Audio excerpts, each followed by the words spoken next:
বিমান বাংলাদেশ এয়ারলাইন্সের ঢাকা মাস্কাট ঢাকা ফ্লাইটে দুজন নারী কেবিন ক্রু যৌন হয়রানির শিকার হয়েছেন বলে অভিযোগ উঠেছে।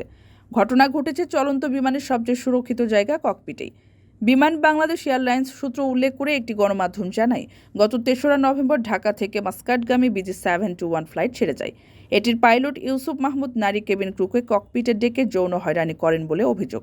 এ ঘটনায় গত ৭ নভেম্বর বিমানের এমডি ও সিইও বরাবর অভিযোগ দেন ওই নারী কেবিন ক্রু।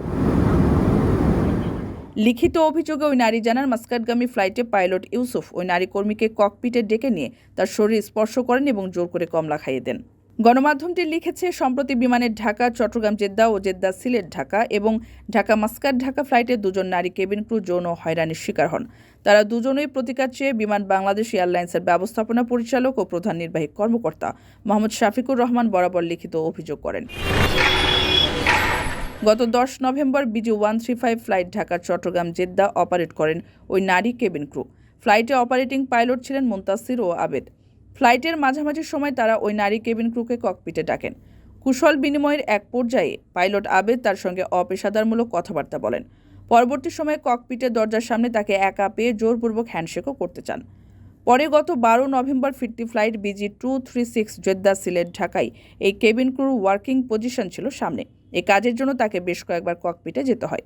তখন পাইলট আবেদ কৌতুক শোনানো ছলে কুরুচিপূর্ণ এবং অশ্লীল মন্তব্য করেন। এছাড়া নোংরা দৃষ্টিতে তাকিয়ে অশ্লীল অঙ্গভঙ্গিও করেন বলে অভিযোগ। ওই দিন রাতেই বিমানের এমডি ও সিইও বরাবর ইমেইলে পাইলট আবেদের বিরুদ্ধে যৌন হয়রানির অভিযোগ করেন ওই নারী কেবিন ক্রু। যৌন হয়রানির এসব অভিযোগ নিয়ে তদন্ত চলছে বলে জানিয়েছে বিমানের সংশ্লিষ্ট কর্তৃপক্ষ।